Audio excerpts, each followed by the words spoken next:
calculate it, 192.168.4.1/30, and also 192.168.4.2/30 for the next interface. This interface has 0.1, with means 192.168.4.1, and this interface has 0.2, 192.168, for example, 0.4.2. Okay, that's it.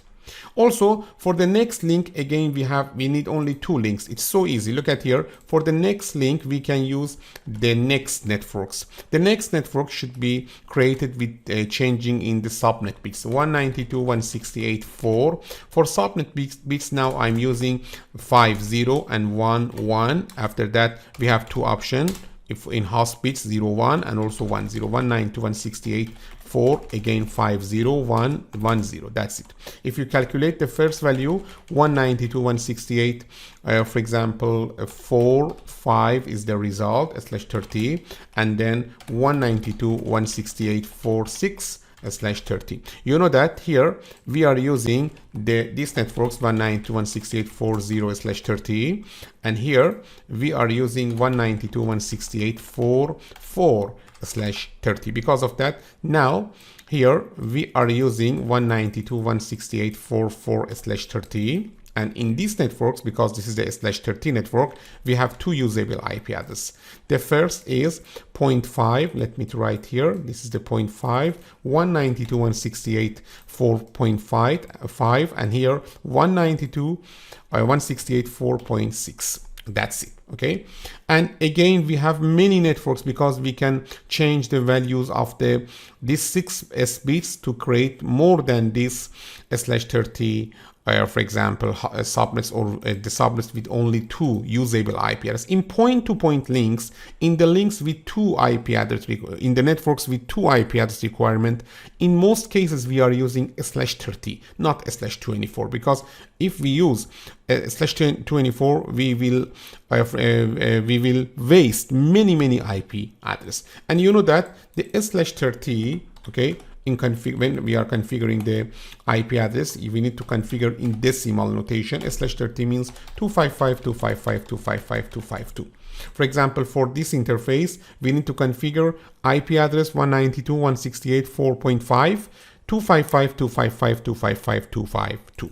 It's so important to find the best and for example, without any wasting or with less wasting of IP address when we are designing the subnets. This is the operational view of the subnetting. In operational view, you need first find which number or how many number of IP address you need, and according to that requirement, you can design these networks. In these networks, as you can see, we have 3 networks, and these 3 networks are requiring more than, for example, 165 pieces. Because of that, we need to assign 8 bits for the host of these networks. 192.168.10/24 has 8 bits, and 192.168.20/24 has 8 bits for host. And here also in the network C, 192.168.30/24 again has 8 bits of the host bits. Because of the here we have more than the need of these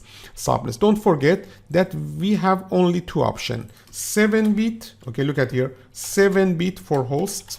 If you give 7 bits to host, means this is the 7-bit. Okay, this means that you have 126, 2 to the power of 7 minus 2 IP address. Okay, and if you use the 8 bits, let me write here, this is the 7 bits, and if you use, for example, 8 bits, you will have 254 usable IP address. This means that we don't have any other option between the 7 bits and 8 bits. Because of that, we need to use 8 bits for these networks. Okay, you can't use or you can't optimize more than this. But this is good because in most cases we are for example, keeping some IP address for scalability, because in the future maybe our network, for example, will grow. Because of that, it's better to use about 10% or 50% more than the host we need now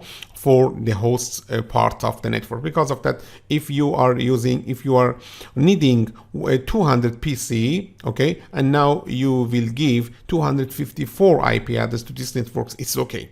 Okay, that's it. This is the IP address subnetting from the operational view. As you can see here, we are using two type of subnet mask. Here we are using 255.255.255.0/24, and here we are using 255.255.255.252. This means that in the real networks, in most cases, we have a VLSM or variable length subnet mask, as I mentioned before. Here we are using variable, okay, length of the subnet mask. You know that in today's networks, in most cases, we are using the networks with different requirements. Because of that, as you can see, we need different length of the subnet mask. Because of that, we are using VLSM in all of the networks today. If you use the SLSM or FLSM, you will waste many IP addresses. For example, assume that, such as I mentioned in the first of this scenario, I'm using 193.168.40/24 for the link between R1 and R2. We will waste 252 IP address. Yes, that is the SLSM or FLSM, but this is not a good choice for today's networks. You know that we have the shortage of IPv4 address. Because of that, we shouldn't waste the IP addressing. The solution is IP address subnetting and using the variable length subnet mask in our networks.